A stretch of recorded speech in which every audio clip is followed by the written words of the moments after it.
নমস্কার। খবরদার, কথা নয়। মণিপুরের মুখ্যমন্ত্রী পদত্যাগ করেছেন।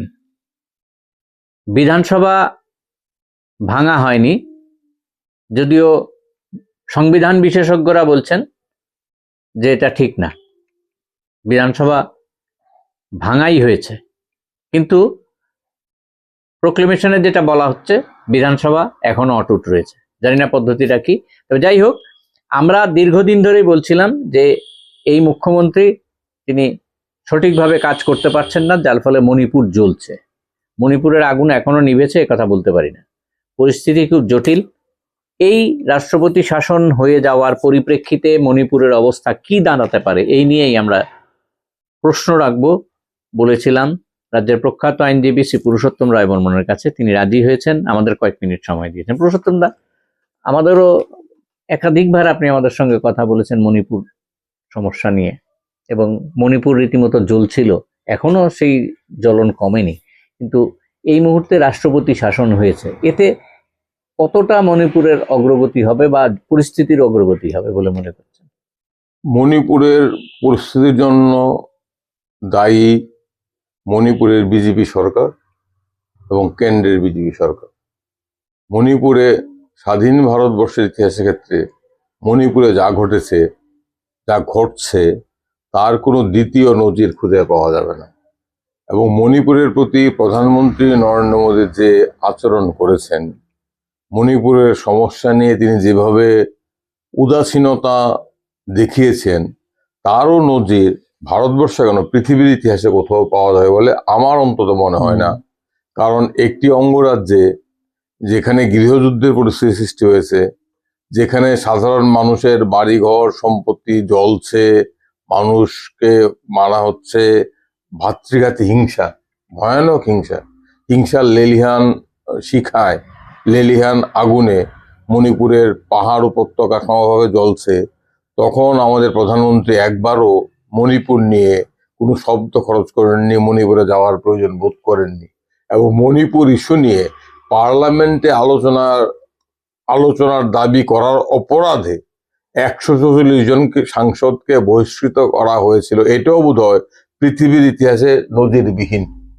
এবং এরপরও মণিপুরে এখনো অবধি প্রধানমন্ত্রী যাওয়ার সময় পাননি। প্রধানমন্ত্রী বিদেশে যেতে পারেন, প্রধানমন্ত্রী সর্বত্র যেতে পারেন। আমরা বারবার বলছিলাম, মণিপুরবাসী বলছিল যে মণিপুর আজ জ্বলছে, মণিপুর শ্মশানের উপত্যকায় পরিণত হয়েছে।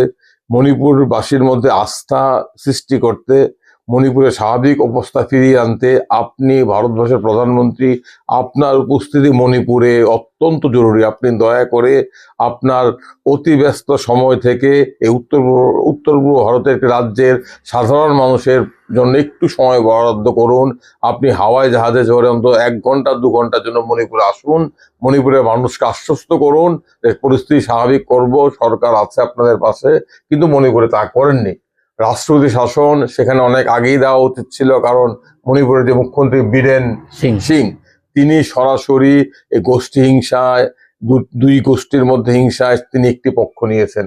যেখানে রাজ্যের মুখ্যমন্ত্রীর উচিত ছিল সমস্ত গোষ্ঠীগত সংকীর্ণতার ঊর্ধ্বে উঠে মণিপুরবাসীর সমস্যা সমাধান করা এবং দুই সম্প্রদায়ের মধ্যে বিশ্বাস এবং ফিরিয়ে আনার জন্য সমস্ত শক্তি নিয়োগ করা। সেখানে দুঃখজনক হলো ঘটনা, উনি সংখ্যাগুরু মেইতি সম্প্রদায়ের সাথে একাত্ম হয়ে গেছেন এবং উনি তাদের পক্ষাবলম্বন করেছেন। সেই মণিপুরের মুখ্যমন্ত্রীকে, মণিপুরের রাজ্য সরকারকে অনেক আগেই বরখাস্ত করা হচ্ছে। যদি রাষ্ট্রপতি শাসন করার মতো কোনো পরিস্থিতি, সত্যিকারের পরিস্থিতি মণিপুরই হয়েছে। অন্যত্র রাষ্ট্রপতি শাসন অনেক ক্ষেত্রে জারি করা হয় রাজনৈতিক প্রয়োজনে, শাসক দলের প্রয়োজনে, মণিপুরের প্রয়োজনে।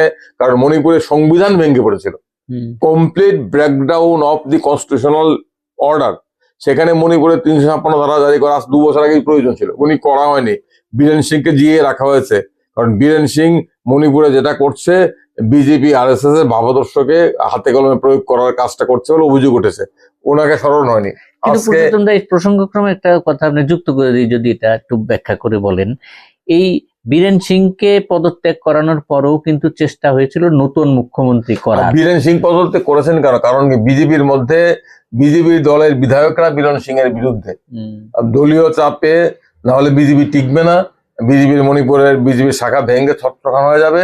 সেই কারণে বীরেন সিংকে সরাতে অমিত শাহ বাধ্য হয়েছেন একদম শেষ মুহূর্তে। অবশেষে তিনি পদত্যাগ করিলেন। 2 বছর মণিপুর জ্বলিল, এতগুলো মানুষের প্রাণ গেল, এতগুলো অসহায় নারীর কান্নায় মণিপুরের আকাশ বাতাস বিদীর্ণ হলো। তারপর অবশেষে বীরেন সিং পদত্যাগ করতে বাধ্য হইলেন, কেননা তার দলের বিধায়করা তার সাথে নেই। তিনি সমস্ত ঘোড়াগুলোকে একই আস্তাবলে রাখতে পারছেন না, ঘোড়াগুলো বিভিন্ন দিকে ছুটছে। তখন অমিত শাহ পরামর্শ দিলেন পদত্যাগ করো, উনি অবশেষে পদত্যাগ করিলেন এত কিছুর পর। তারপর সেখানে রাষ্ট্রপতি শাসন জারি করানো হলো, কারণ তারা তাদের নেতা ঠিক করতে পারছেন না। কাগজে দেখলাম 6-7 জন 10 জন দাবিদার, তাদেরকে কোনোভাবে বাগে আনা যাচ্ছে না। সেখানে রাষ্ট্রপতি শাসন জারি করে আবার চেষ্টা হবে, কিন্তু মণিপুর সমস্যার সমাধান কি হবে? মণিপুরের শান্তি কিভাবে ফিরে আসবে? মণিপুর তো আলাদা 2 ভাগে বিভক্ত হয়ে গেছে। সেক্ষেত্রে সরকারের উদ্যোগ কোথায়? প্রধানমন্ত্রীর ভূমিকা কোথায়? রাষ্ট্রনেতার ভূমিকা কোথায়? নেই তো। এই অবস্থার পরিপ্রেক্ষিতে এই যে মেইতেই এবং কুকিদের সঙ্গে যে সম্পর্কটা যে জায়গায় গিয়ে দাঁড়িয়েছে, শুধুমাত্র রাষ্ট্রপতি শাসনের মাধ্যমে মণিপুর স্বাভাবিক হওয়ার কি সম্ভব? না, হবে না।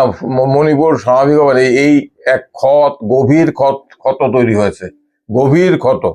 আমি বিশ্বাস করি এই যে কোনো ক্ষতই নিরাময় সম্ভব, যদি সদিচ্ছা থাকে আর মানুষের সুবুদ্ধির কাছে আবেদন করা হয়, তাহলেই এই ক্ষতের নিরাময় করা সম্ভব। কিন্তু যারা নিরাময় করবেন তারা তো নিরাময় করার জন্য তাদের আগ্রহ নেই, তারা নিরাময় করতে চান না। তারা তো সংখ্যাগুরু আধিপত্যবাদের রাজনীতির অনুশীলন করছেন মণিপুরে। এই মুহূর্তে আপনাদের যে তথ্যটা দেওয়ার কথা সেটা হচ্ছে এই নিয়ে মণিপুরে কিন্তু 11 বার রাষ্ট্রপতি শাসন হলো, কিন্তু এর আগের 10 বারের সঙ্গে এবারের রাষ্ট্রপতি শাসনের কিন্তু কিছু ফারাক রয়েছে। এখানে ল অ্যান্ড অর্ডার ব্রেক করেছে এই বলে রাষ্ট্রপতি শাসন হয়েছে, ঘটনাটা কিন্তু তা না।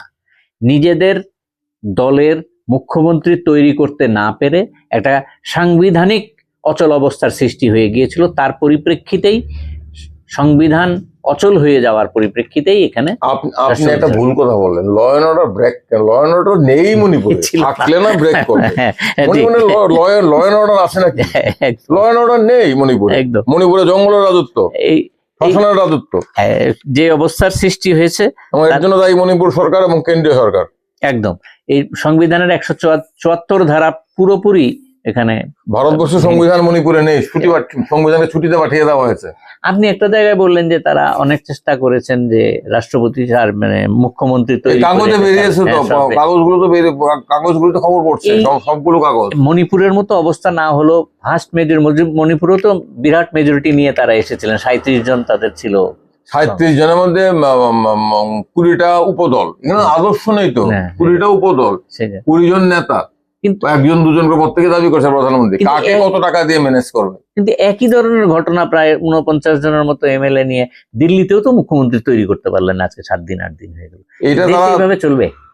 দেশ তারা দিল্লি দখল করেছে, দিল্লি নিয়ে অনেক বিস্তৃত পরিসর আলোচনা করা দরকার।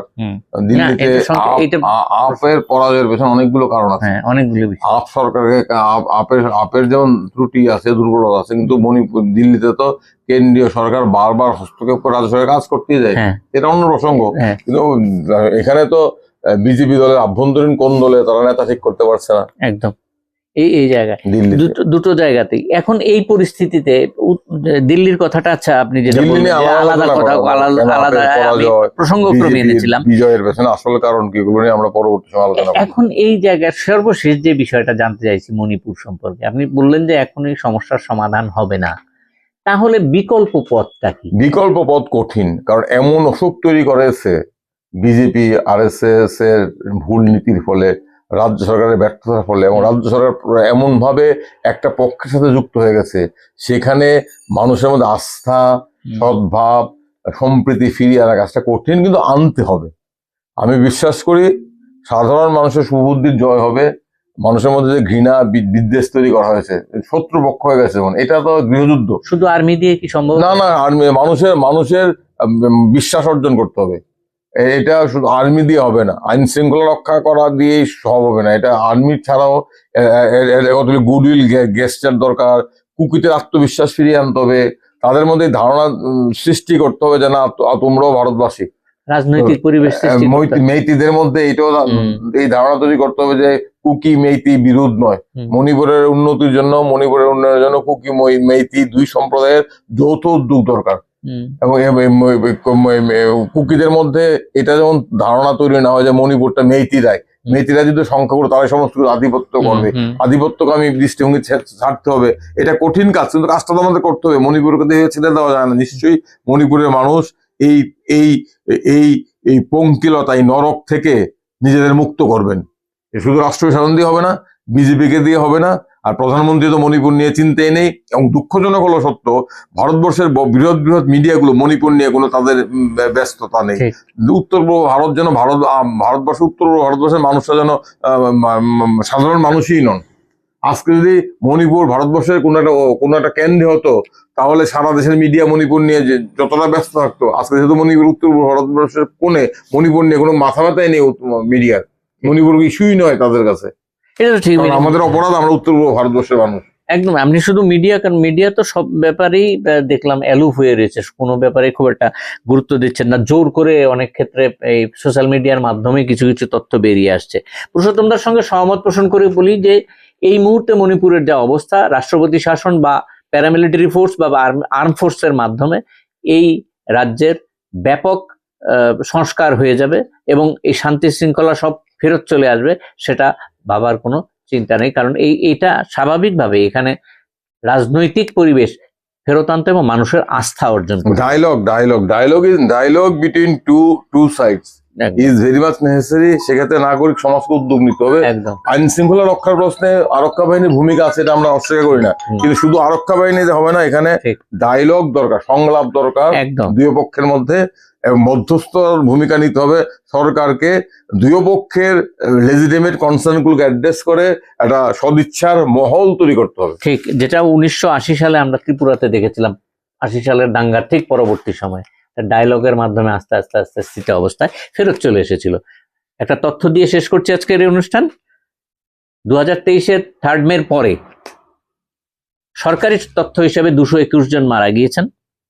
অনেকের কিন্তু খোঁজ নেই। 60,000 মানুষ, 60,000 মানুষ গৃহহীন হয়ে গিয়েছেন, যারা নিজেদের আবাস ছেড়ে চলে গিয়েছেন অন্য জায়গায়। 4,786টি ঘর পুরোপুরি ভস্মীভূত হয়ে গিয়েছে। 32 জন এখন পর্যন্ত সরকারি ভাষ্য হিসেবে মিসিং, খোঁজ পাওয়া যাচ্ছে না, নিখোঁজ। 386টি রিলিজিয়াস স্ট্রাকচার, ধর্মীয়, কোন ধর্মের আমি কথা বলছি না, ধর্মীয় যে মন্দির বা মসজিদ বা গির্জা যাই বলুন, সেখানে 386টি একদম পুরোপুরি ধূলিসাৎ হয়ে গিয়েছে, ভস্মীভূত হয়ে গিয়েছে। সরকারি হিসাব আপনাদের দিলাম। এই যে ঘাটা, এই ঘা শুধু রাষ্ট্রপতি শাসনের মাধ্যমে শুকনো কি সম্ভব? এই প্রশ্নটা আমরা রাখলাম। কারণ এই রাষ্ট্রপতি শাসন কিন্তু শুধুমাত্র দলীয় মুখ্যমন্ত্রী নিয়োগ করতে না পারার পরিপ্রেক্ষিতে এবং সাংবিধানিক একটি সমস্যার সৃষ্টি হয়ে যাওয়ার জন্য হয়েছে। সেটাই সংবিধান বিশেষজ্ঞরা বলছেন, রাজনৈতিক বিশেষজ্ঞরা বলছেন। আজকে এটুকুই থাক। সবাই ভালো থাকবেন, সুস্থ থাকবেন। সকলকে নমস্কার।